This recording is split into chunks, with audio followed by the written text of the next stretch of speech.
Hi everyone, and welcome back to Sit in It for a Bit on a Sunday with Arne and Carlos. And we are, as always, your hosts. Arne and Carlos. And we're back with yet another one of our podcasts where we sit and you knit and we recap everything that is going on our lives. Yeah, but today I'm going to try and knit as we talk. Yeah. Because this is a walk in the park. Okay, I'm not going to sit and knit because I'm really bad at multitasking. Yeah, I'm actually bad at multitasking also, so let's see how long I can do it. Let's see how it goes. Please forgive the colors. As you know, we absolutely love our colors. Well, this is terrible. And we love having, reds and greens and blues. And usually when we do our podcast, we do it from our very colorful home. But as you can guess, we're not home today. When I put up the camera and I saw the background and I saw this shirt, I was thinking maybe I should put on some colors. And I was thinking the same about you, but we didn't. So this is a really bad color combination. Yeah, this is we have that background. Yeah, very poor color choices, but it is what we have. Yeah, that's what we have today. In case you are wondering, we are on board the MS Trollfjord, one of Hurtigrutens ships. And we have been traveling along the Norwegian coastline, and we've also been to Svalbard.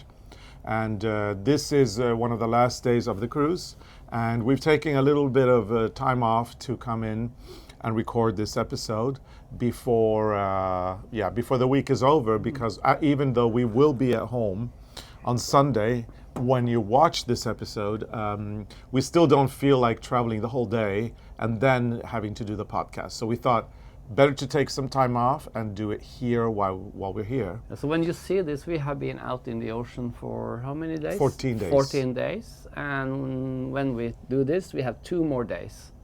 Yeah, okay, so we've been out in the ocean for 12 days and we've got 2 more days. 2 more days, yeah. So yeah, it's been a lovely cruise. We've had quite a lot of good weather, some rain as well, some fog, but all in all, it's been really nice. We call this cruise knitting under the midnight sun, although we didn't really see any sun at midnight, did we? No, it was cloudy. It was cloudy, but it wasn't dark. No. So the sun was there, but we didn't see the Exactly, sun. yeah. I mean, the midnight sun literally means that the sun doesn't set. It shines at 11:59 p.m. and then it shines at 00 or 12 midnight.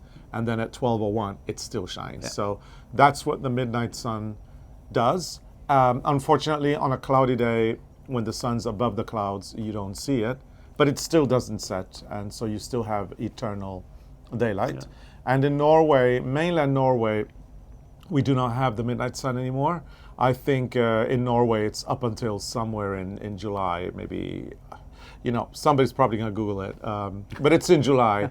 But in Svalbard, the midnight sun lasts until August 22nd.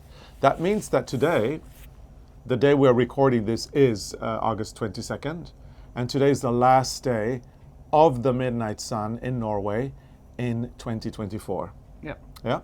Now we're getting darker again. Yeah. I think it's actually quite nice. When we left from home, it was also dark at night. Yeah. Again. And I like it because then you can lit the candles. Mm-hmm. You can have candle lights. And you can put have fire in the fireplace. It's a very nice time of the year when you can actually spend more time indoors again, because we don't do that in the summer. We don't spend a lot of time indoors because it's too light outside. Yeah, so it is nice. We appreciate it, but it's always nice to go up to Svalbard and experience the 24 hours of daylight that we've had. I wish we would have had a little bit of a cloud opening and then the sun at midnight for our guests, but alas, this time it wasn't possible. The one thing you cannot control is the weather, but we've had fantastic weather throughout the trip. Tromsø, called the Paris of the North, which is the northernmost largest city in Norway, and it's way north of the Arctic Circle. They've been experiencing a heat wave for over a month now. Yeah. And it was very warm where we were there. They were sunny and very warm. So Lofoten, nice. Lofoten was incredible, and Raina, we had a spectacular and very warm weather, way over way over 20 degrees Celsius. I mean, I would say 25 even, like 70 something Fahrenheit. Quite wonderful. Yeah. And then we went back to Lofoten yesterday, which was a very rainy day. So it's nice that we at least experienced the south part of Lofoten in full sunlight before coming back to experience the north part in rain. And the first day in Lofoten, when we came there, we climbed the mountain. Yes, Reworking. Yeah, we'd never been up there before, and that was kind of hard. Yeah, it was a tough climb. Just steps all the way. Yeah, we've been posting little snippets from our trip. Sorry. Oh, are you okay? Yeah. Okay. We've been posting little snippets of our trip on both YouTube Shorts and Instagram Reels. So if you're a little bit curious about what we've been doing these days, you can go there and have a look. Among other things, we did post from the top of the mountain in Reina, which was pretty much a steep mountain like that we climbed over 2,000 stairs to reach the top. And then you have this kind of free fall. And we stayed away from that. Yeah, it's very dramatic. Yeah. The way we filmed it, though, makes it actually look, worse than it actually is.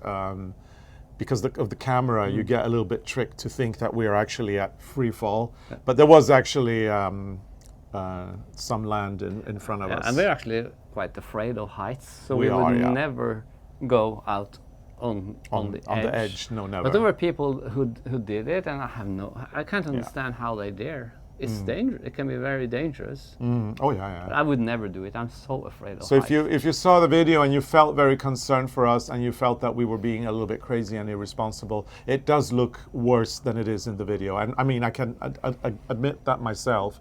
I was filming Arne and it really looked like Arne was on the edge, but you were not. You were quite far away from the edge, and because the mountain, if Arne was here, then the mountain went like that, and then it just looked like it was free falling, but it wasn't quite that for a little bit more. And when I saw how that suddenly it was just very steep, or you saw just down to the lake or the fjord and the city again, I just sat down. Yeah, I couldn't walk further out because. Yeah, I mean, you do what you can, and we have experience in. I mean, we live in Norway, and we have a lot of experience in hiking, and the things we know is how to prepare ourselves in case something happens. Always bring water, always bring a wind jacket, even if it's nice and sunny. The climate in Norway can change in a minute, so always bring a jacket. Always bring some food. We had with us nuts, potato chips, and chocolate, and some fruit. That's food. That's food, yeah. So always bring food, and be prepared. Be prepared for weather that can change in 1 minute. And then we have a very important saying in Norwegian, that ingen skam å snu, which means there's no shame in stopping the hike, turning around, and going down again. There's no shame in that. So if you feel like you're not up to it, you just don't do it. No. And but we did have a great time. Going uphill, slowly, and then walking down. Actually, for me, walking down was tougher. Yeah, I think you had problems walking the day after. So yeah, my butt and my calves and my thighs were in pain, and I had some problem walking down as well because I've twisted my ankles when I was very young, and so my feet are my ankles are a little bit delicate, so I easily twist them. You should have those poles, because then the poles would have been good. About that. Yeah. When we walked the Inca Trail in Peru, into Machu Picchu, we had poles, and that is actually quite helpful, especially when you walk down, I think. So yes, indeed, a very lovely hike. Now I'm sure people who have never seen our podcast before are wondering if we've tricked them into coming into this podcast and there's no knitting. And maybe there's a comment about that, by now. It's 9 minutes and still no knitting. But yeah, let's talk a little bit about knitting. We are on a knitting cruise, and we are working away with our projects. All our participants, they have a project that they are finalizing. And it's going really well. I mean, some people are not doing the project, they do their other things. But most people bring different projects because there's no pressure. They don't have to do what we give people. But if they do, it's fine. If not, it's also fine. But at least you have a souvenir from the trip. Exactly, yeah. If you finish it. And then we have the usual, we'll get to the point where I will eventually say it's not a knitting competition, because I'll show my project that I'm doing, and then Arne will show the 50 projects that he's completed on board again. Yes, they are all piled up at the table, and they are ready to be... You said you should show them. Yeah, and it's not a knitting... I'm so humble, I would never, in my wildest dream, show my project. Right, and it's not a knitting competition. So it's not a knitting competition. I have to say that to myself. You already lifted your the thing you were knitting, and maybe you could talk about that a little bit before I show my project. This is... I'm remaking a sweater I bought in the thrift store. That was on the cruise to top of the world last year, and we ended up in Bergen, and we had time, or I had time to go to the thrift store because you had to go to your mother. Yes, I left. You left suddenly. the cruise in the Faroe Islands and traveled to my parents. You had to go and see your mother, and we had one day in Bergen, and I found this Setesdal sweater with a nice embroidery, which I probably have shown before, and I also I've worn it sometimes. And I decided to make a new one because that one was really bad. Yeah. The white yarn was always breaking. The tension was very off. The pattern didn't match. So yeah. So but it had a nice embroidery. Yeah.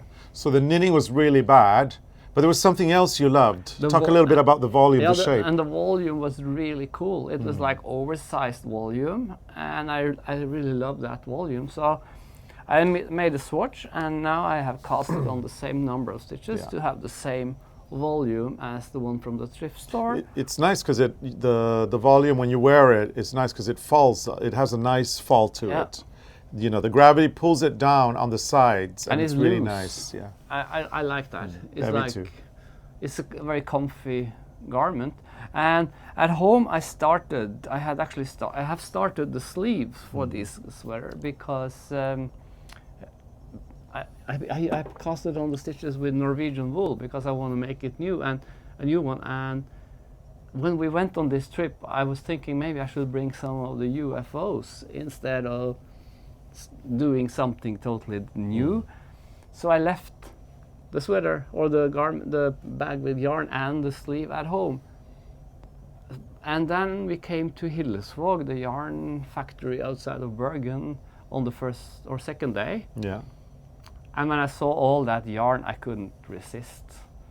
So I bought yarn for the sweater. So now I have one on the needles at home in Norwegian wool, and I have started this one in Hillesvåg. Well, and the problem now is that you can't take the sleeve from the other one. You have to knit the sleeves in this yarn. So you have to redo. But that means you can knit me a sweater too. I can knit you a sweater. And it's nice. Is this Ask or Vilja? Ask. It's very good for traditional garments. So if I like the volume, if the volume comes out nice, I will make other garments in this volume. Yeah.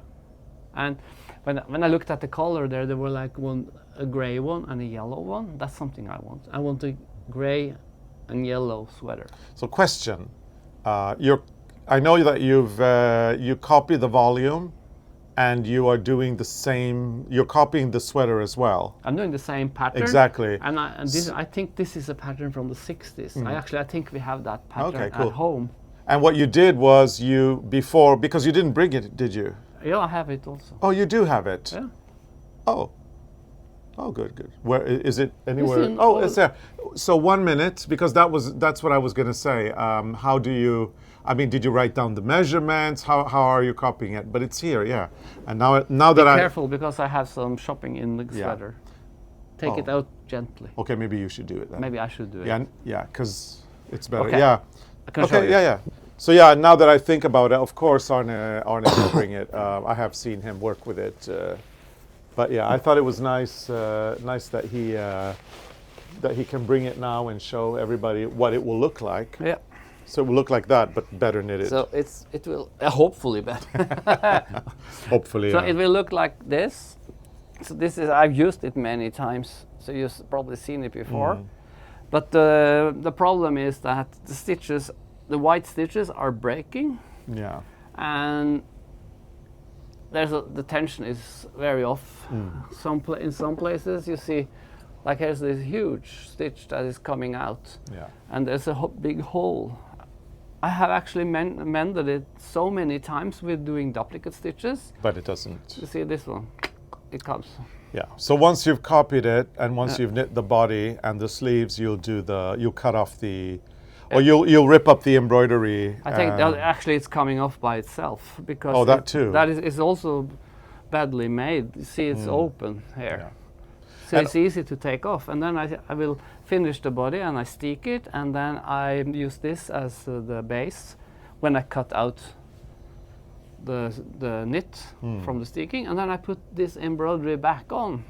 Good, yeah. Because I think this is nice. I would never wear this for my folk costume from Setesdal, but with jeans, this is a good sweater. And it's good that the embroidery part is always traditionally embroidered on a felted wool fabric or boiled wool fabric, so that you can, you add the embroidery and then you just stitch it on top. And this kind of woolen fabric, because it's boiled or felted, doesn't fray.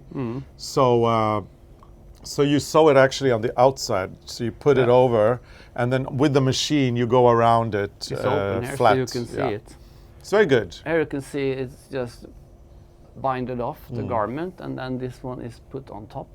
And there's no shaping on this one. This is a straight line in the back, and then this fabric doing the shaping. So one of Arne's many many projects here, and some of them are quite advanced too. This is one of them. I can show you mine. I don't even compare myself to him anymore. No, but you can't knit and talk. Actually, I can't do that. I can't knit and talk, and I'm a little bit of a, he's the great knitter here in the family. But I do have my little tote bag. We give one of these to everybody on the cruise that are in our group, and they carry their knitwear or their knitting project around. I have customized mine. I've added some embroidery. Yeah, and also these gifts we have got. Yeah. It's very nice. So I am knitting the Raina hat. It's one of our patterns, and it's inspired by traditional Norwegian fisherman sweaters that are actually called Icelanders, but that are not really from Iceland. They're just called that.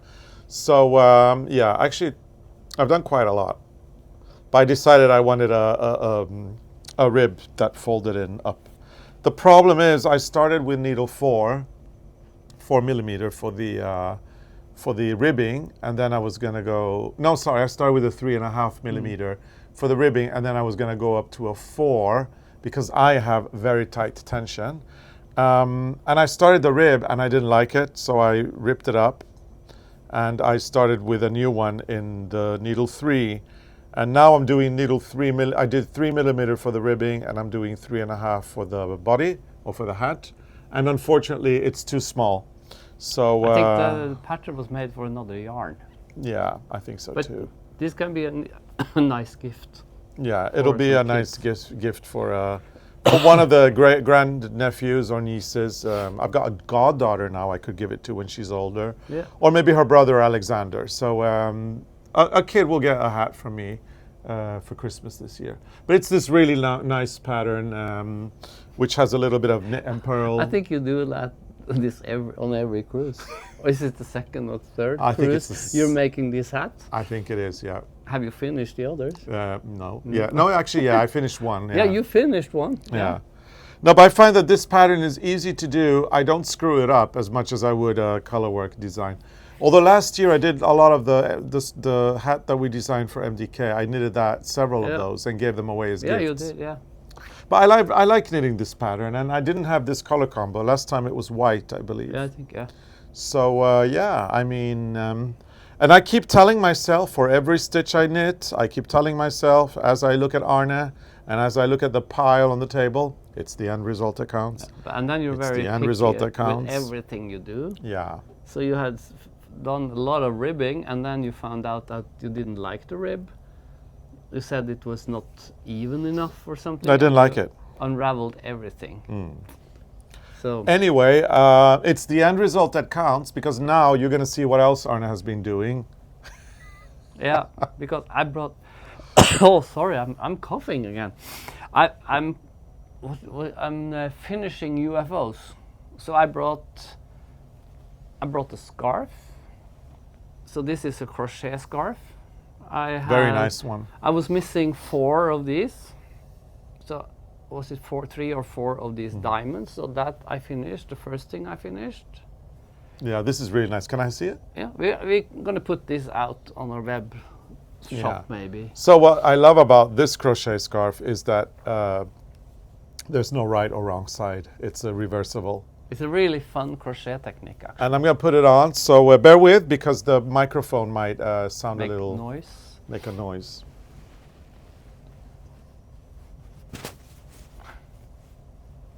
Yeah, I like this. Yeah, I think it's nice. Approved. Approved. And Very the inspiration for these those diamonds is from the Norwegian weaving called rutevev. You mean the romps? Romps.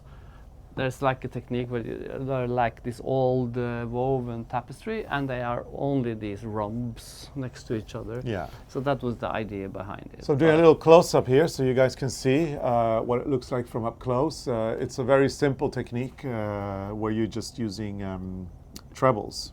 Or double crochets. Or double crochets, or whatever they're called. I have to check that. Doesn't matter. We're not. This is not a tutorial. No, this is not a tutorial. So it's either trebles or double crochets. We all have to figure out which 2 times one it on is. the needle, double stove in Norwegian. And then you add the color work. I mean, it's a kind of intarsia, but for crochet, which is actually much easier than intarsia for knitting, for sure. Yeah. So it's a great. I think it's easier. Much easier. It's not difficult the other one either, but this is kind of. Yeah, but you know when quick, it's also quick. Exactly. But the problem that we Norwegians have, Arne, is that when we do intarsia, we need to go back and forth, and we need to purl we don't patterns. Like we hate At purling. least we don't like. When we're knitting color work, we hate purling patterns. No, but a lot of Norwegians say the same, that they don't like. They don't like knitting back and forth because they don't like purling the pattern. If you the color work pattern. So if they do like you're doing a color work sweater, it will go in the round and then steeking. It's quicker. It's much quicker. And you will be steeking that sweater. Yeah. Yeah, because a lot of people think that steeking is what you do with a cardigan when you cut it up, when you knit it in the round and you cut it up here. But as a matter of fact, when you shape the neckline of a knitted in the round colorwork sweater, you can steek that too. And the armhole. And the armhole, you knit it in the round until the top, and then you steek the armholes. So it's done the same way with sewing machine. Yeah. It's easy. Which means that both cardigans, jackets, and sweaters can be steeked, not only cardigans or jackets. Because if you have a cardigan, you also have to make openings for the arms. Yeah. It doesn't help if you have right in the front. Okay, Arne, so show us what else you got. And then I finished a dicky. Oh my God. Because on the was it last time? Mm-hmm. I finished the front part. And then I had started I had the ribbing and a little bit of the white, I think, when we came here now. And now I finished the back and the neckline. Let me put it on. And I sewn the shoulders. And so this is the right way. So which is the... That way. So let me put it on. I think that came out really nice. I like the size of it because it's kind of big. So it covers more of you, the upper body. It's a nice piece. It covers much of the body in the front and in the back. And also the other thing I like about it is that, I'm probably speaking into your microphone, is that there's no sleeves, there's no whole armhole, there's no nothing to do. You just do the 2 panels. And if it's not too cold outside, it's nice under a jacket. Yeah. So very nice. And the inspiration for this is the small patterns that you find on old Norwegian garments. So we have oversized a small pattern. Yeah. So I think this one came out good because it's really comfy in a way because of the size. I think we got to do a little photo shoot out in the deck with these different designs. Before we leave, you have to put on that white sweater of yours. I'll put on my white sweater and model the dicky, and then you can model the scarf. I do want to shave before. I feel like I look like Santa Claus right now, so I want to do a little. You can keep shave it, and before. maybe you have a job Maybe you'll have a job December. for Christmas. You're right. Yeah. I mean, yeah, I'm available. No, not really. No. Not really. You don't have time for that.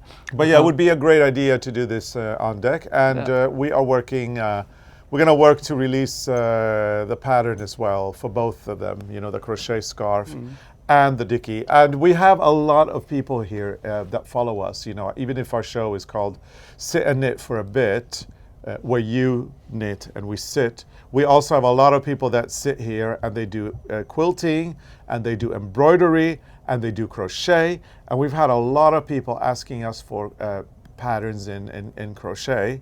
And now that we've designed and done this scarf in this technique, we are working on garments as well. So there is this is a very easy crochet garment that you can do with one hook, and you can make, you know, larger panels as well for sweaters and jackets. So I think they're coming. 4 or 5 designs before we left. We just have to send everything to Rowan so they can help us with the patterns, which they said they would. So we can have the different sizes. Well, what they'll help us mostly with is the grading, because the grading, because we don't want to do that. we can do it if we have to, but we hate it, so we don't. It's one of the things that we really hate. If something goes wrong in the grading, it can be very wrong. So Right, it's better yeah, to yeah. work with people who actually have a background from grading or have the education. Yeah, the to technical do it. background, which you actually do for But I have it for men's tailoring. and woven fabrics. Yeah. And that's a different world, because if you have gradings for knitwear, it's a totally different Yes, story, yeah. because it's elastic. So Correct, there- yeah. And I didn't study that. I studied Men's tailoring and, is your specialization. and woven fabrics. Yeah, really. A knitted garment is constructed similarly to a shirt, like but not really. There's a lot of things you have to take into account, Which including the weight of the fabric, the way the fabric drapes, the elasticity in the fabric, and all these things. So it's actually a skill to. that was a special education in the school I went to. Yeah. You could choose if you want to do women's wear, men's wear, big sizes, Knitting, costume, knitwear design. knitwear, or children's wear. So Yeah, again, and children's wear as well.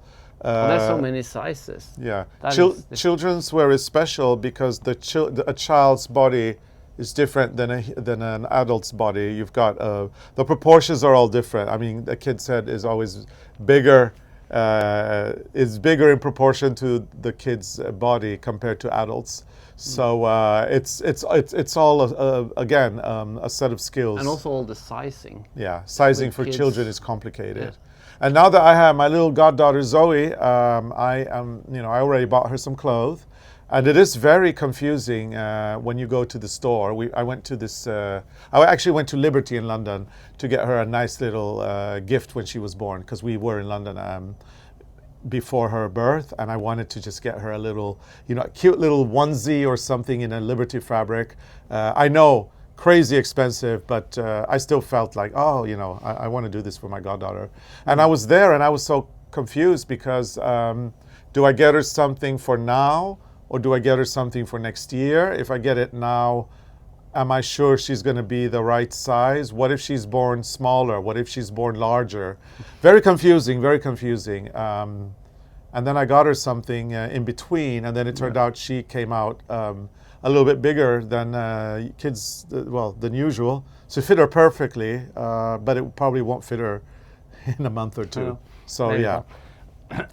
But I was happy to buy her a little something from Liberty. She's not going to get that. I'm not going to spoil her. She's not going to get stuff like that all the time. This was like a one-off, just a little gift. Because you're born once. Because you're only born once, yeah. And then we'll see what we get her for her baptism, and then I'll have to get her stuff for Christmas and New Year. Oh no, sorry, Christmas and birthdays every year until she's So from of now age. on, it's only knitted hats for birthdays and Christmas. Yeah. Actually, I'm knitting the hat that I'm knitting, I'm putting Zoe's name on it. I think you should. Yeah, so that's from my goddaughter. Okay, so the next we've got thing. more things, and crocheters are going to be happy now when they see this one. Because I did this one.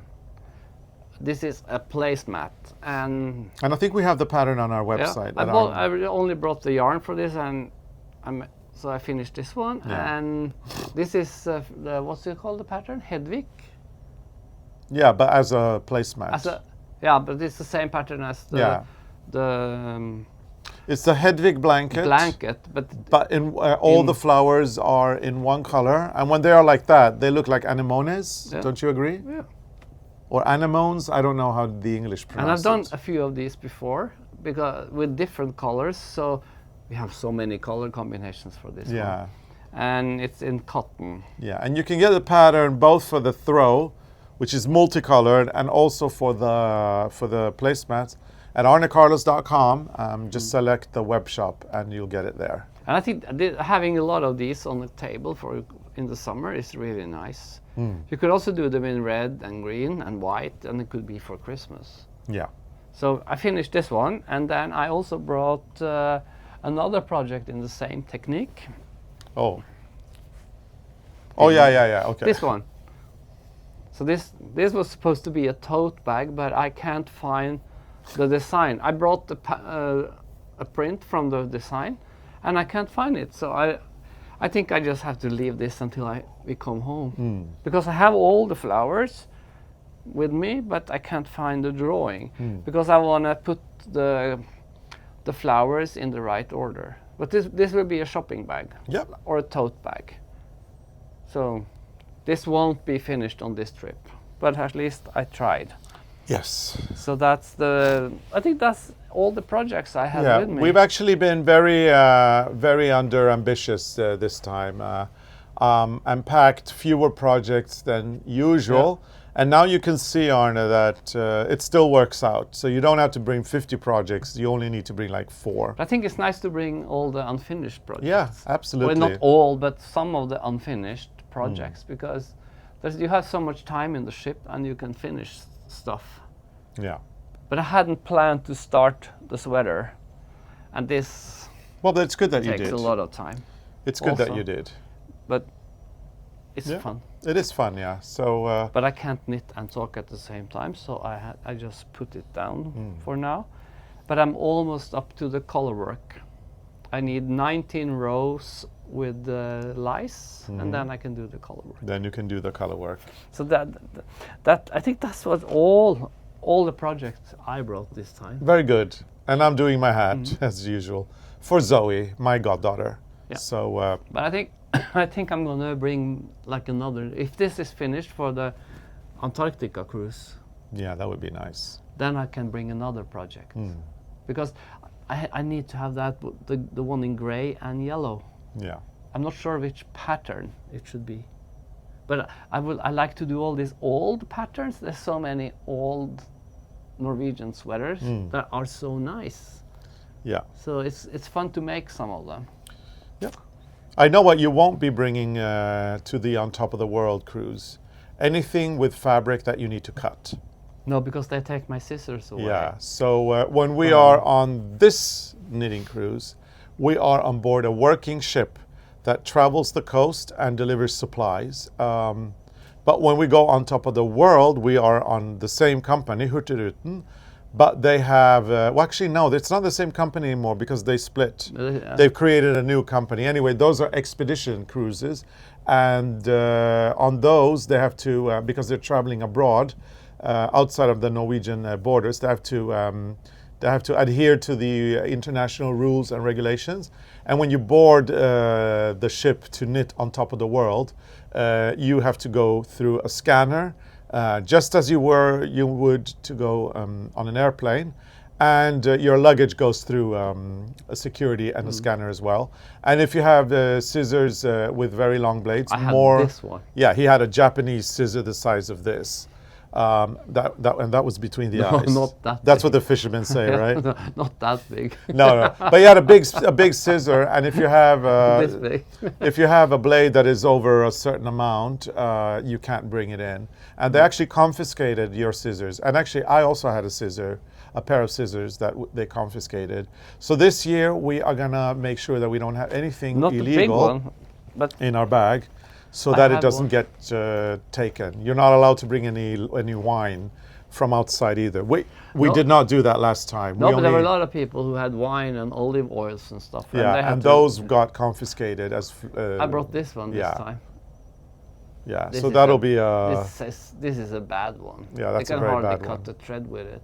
But we have some Japanese ones we got in gift as a gift. Yeah. And they are really good. And Yeah, there's those also this size. Those are the little Japanese that come in a little pouch, and they're really, really good. But you know, you can bring.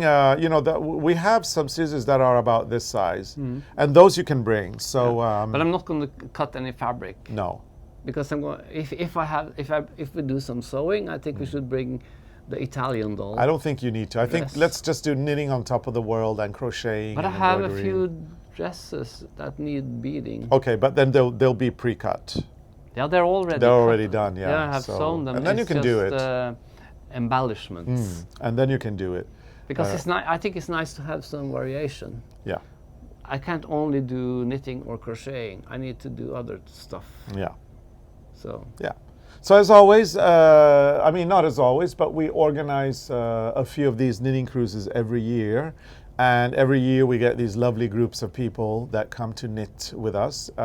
We take 30 knitters, and then there's about 10 spouses, because it's a bucket list destination. And the non-knitters that are in our group are really busy. They do excursions. They're looking for birds. We've got a great guy here who is a photographer.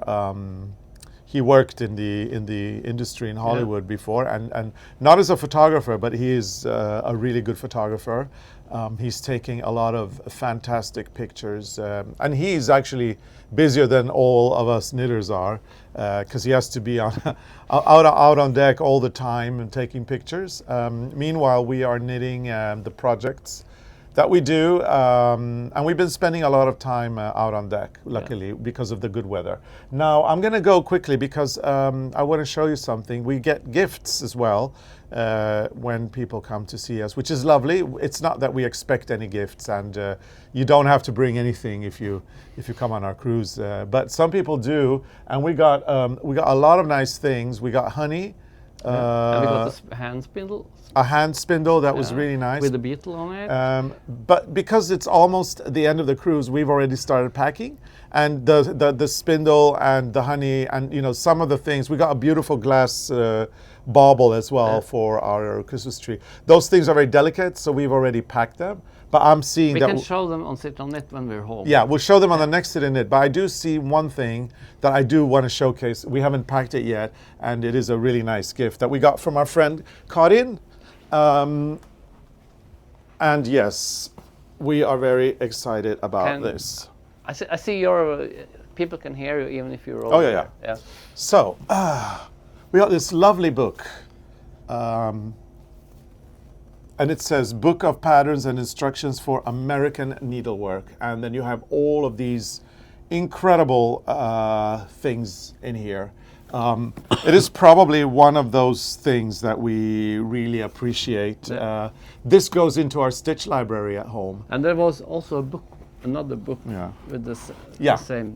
There's another book. And as you all have heard, we have actually moved Arne out of his very messy room where we had to, to put it this way, everything that we got out of the room, we could impossibly fit it back in again, because it was an evolved 24 years of layering. But now you're in a new studio. You've got a wonderful bookshelf. It's so organized. And all our entire library of reference books is there. I could never imagine me being so organized, but now I even have a section in the bookshelves with only Dolly Parton stuff. Yeah. Oh yeah.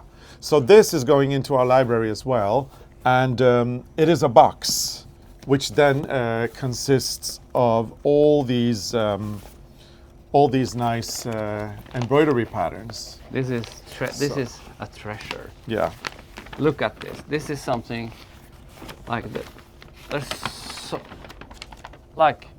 There's so much inspiration in these things. I don't know if you can see all these things.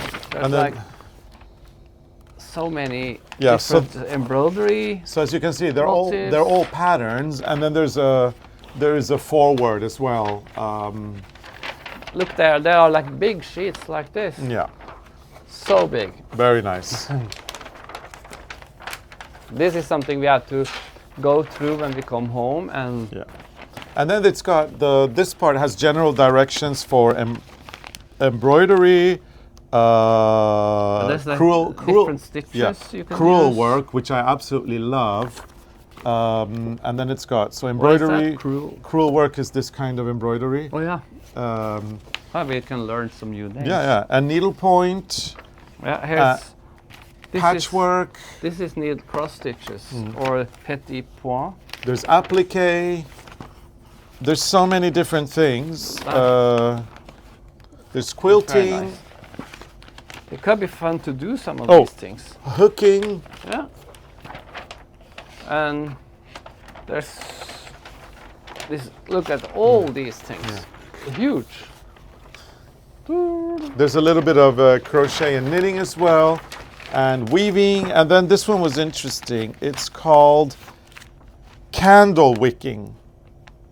Candle wicking. This one here. We'll have to go. We'll have to go into what it is. It's like pong pongs. It looks fun. Yeah. It looks fun. And rug making. See, we can learn a lot of new Yeah. English names when we have this. So But we'll be very proficient in all these crafts soon. Hawaiian applique. Cool. Very nice. Okay, shall we put this This back? is like Christmas Eve, so thank you, Karin. This is Thank you very much, a Karin. treasure, and the other book also. Yes. It's A treasure A that we will treasure. cherish forever, and we're putting it in our new Stitch Studio. library at home in the beautiful bookshelves that we had made for Arne. And we hope, Arne, that things will remain tidy. of course. Yeah. Okay, let's put But it you know, back. these things are so helpful because that when you work on a new design and you don't have every now and then you're like you have no idea what you're going to do, and then it's nice to go through these things because you can see just a little thing and you can work on that, use that as an inspiration. Very, very It's nice. always helpful to have these things, Definitely. and yeah, Definitely. so it can never be enough. Yeah. So I'm really glad for this thing. So we're very appreciative of these gifts. Yeah. All our guests on this cruise are very appreciative of what has been going on here. The weather has been spectacular. We have visited a couple of yarn factories. Actually, this time we visited two. We visited Hillesvåg and then we went to Rauma. Although Rauma wasn't in operation, they just opened the shop for us. We've been to all the knitting stores in all the ports. And then the nice one was in Stockmarknes. The owner texted us because she knew we were on the cruise. Yeah, she'd seen the social media. Yeah, so she opened the store at 8 o'clock in the morning, and we could go there. So that was really nice because it's kind of a little bit sad when you come into a place and you know there are like a yarn store or a thrift store, And then they're closed. and they're closed. So it was very nice that she could open it. We have not done any thrifting this time. Not yet. I think in the places we were, I think we have brought home the best pieces already. So Yeah, they have to fill up probably, with yeah. new stuff. They do, yes. I think maybe, but Yeah. yeah. And then our guests also were able to shop in Svalbard. We are, actually the ship went on the open sea and into Svalbard for 2 days, and we had 2 stops. One stop is in Longyearbyen, where everybody gets to go, where you can shop at the northernmost yarn store in the world, which is Fruene, which is actually a yarn store, a cafe, and a chocolaterie, Yeah. where they make delicious polar bear-shaped chocolates. And then we went over to a town that you really can't access, which is actually not, it's not really open for tourists, but we went to this town called Ny-Ålesund, which is a research station. They're doing a lot of important research there. Among other things on climate change and a lot of scientific research. And we went there, and in Ny-Ålesund you can shop in the northernmost general store in the world. And they also have yarn. Yeah, and you can buy Garments. yarn in the northernmost general store in the world. Ny-Ålesund is actually it's a science research place. It's the northernmost permanent settlement in the world. It's at 79 degrees north. north. It has 30 inhabitants in winter and about 100 in the summer, and they're all scientists. Yeah. I started my collection. Look, Yeah. I started to collect these on this trip. And you're probably wondering why could we, or how come, if it's not open for tourism, how can we go there? And actually the explanation is because we are not on a fancy cruise with 6,000 people. And there's no discotheque. No, there's no disco here. If you well, I saw a couple. They were dancing one evening. Well, that's nice. Because there's a piano player. Yeah, we are on a smaller ship that carries. On this particular trip, there's 380 people on board, and not only are we, we're in for the ride as passengers, but this ship is on a mission. It's a government-operated route that Hurtigruten is operating, and its sole purpose is to deliver supplies, and especially to Svalbard. Svalbard has nothing that can grow naturally, so the tomatoes and the cucumbers have to be imported as well, and they're reliant on ships from a few ships from Hurtigruten and airplanes to get their food. And in the summer, Hurtigruten will deliver supplies both in Longyearbyen and in Ny-Ålesund, where the scientists live. And for us to get off in Ny-Ålesund was also quite an ordeal because we had to attend a compulsory meeting of 1 hour. Because you have to know what you're doing while you're Well, actually half an hour. Half an hour, because you have to stay on the tracks. You're not stepping on the land because the nature is very delicate. So it's easy to destroy the plants. We got a list. We got a list of all the rules. So you have to walk where you can walk. Yeah. You're not walking around like crazy, and you have to be careful. Yeah. So all the what not to do's and how to behave. And if you don't attend that meeting, you're not allowed to go. Yeah. So they scan your car. It's really cool. You go to the meeting room and they scan your key card when you go into the meeting, and then they scan your key card when you go out. So you can't even cheat. You can't even scan your card and go away. No, because they scan you in and they scan you out again. And this way, the attendance is registered into the card. And then when you go on shore and you have to scan your card, if you haven't been to the meeting, they won't let you out. I am terrified of the Arctic terns. But they were behaving a little bit better this year. They were not looking for us. They were looking for food in the water. So, but if they're nesting and they're like chicks or what you call it, then they can be very aggressive. And they have this red beak, so it looks like they've been picking someone's head and it's bleeding. Yeah. And then there's radio silence there, so you're not allowed.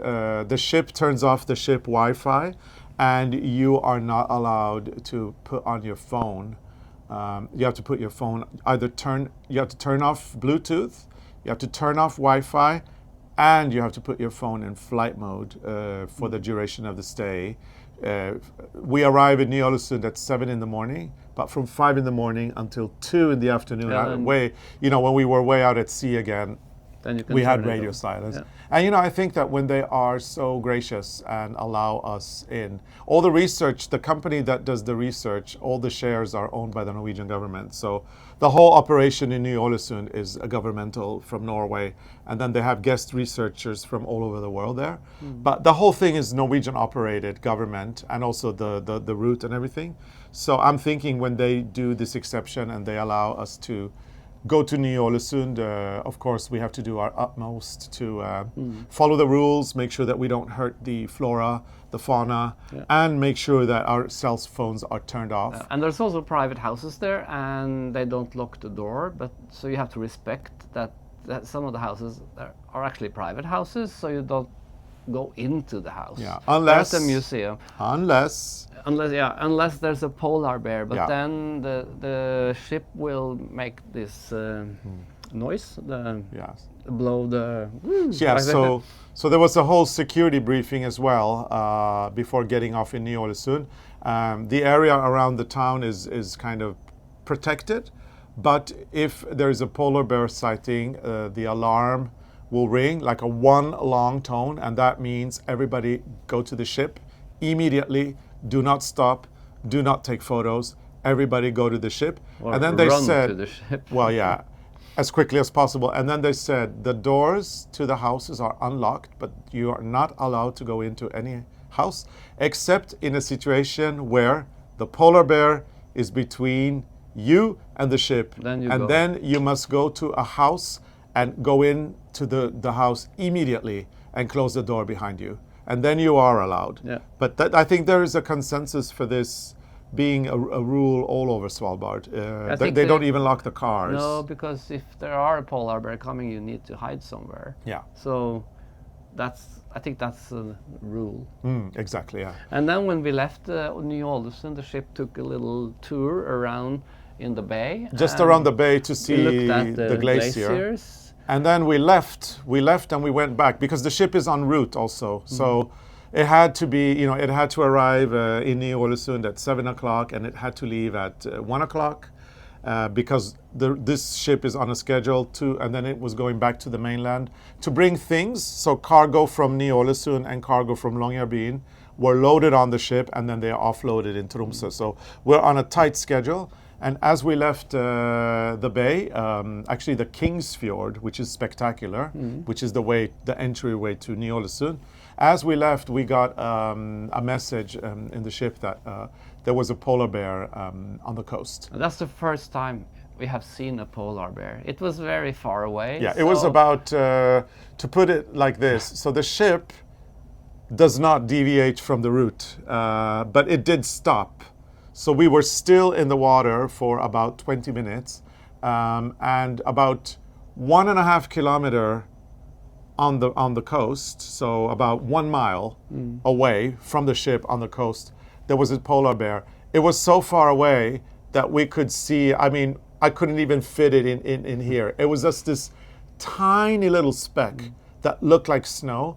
And then when I got my binoculars out, I could still not see that it was a polar bear, but I could see that the little dot was yellowish. It was not white, it was a yellow color. And you kind of could sense that it was an animal, but not really.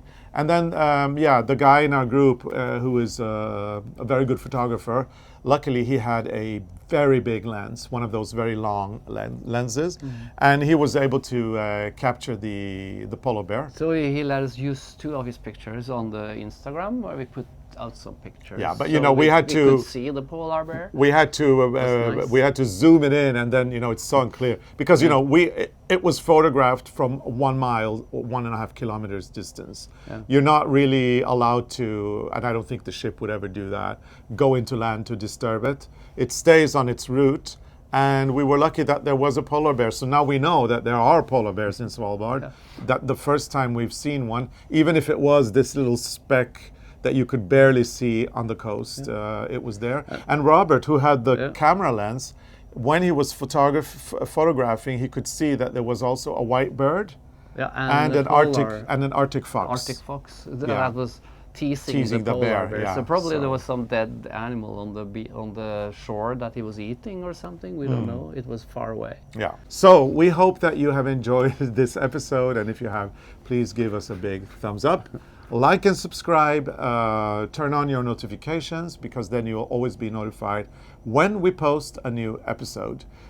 We do these knitting cruises on board the Hurtigruten ships here in Norway a few times a year.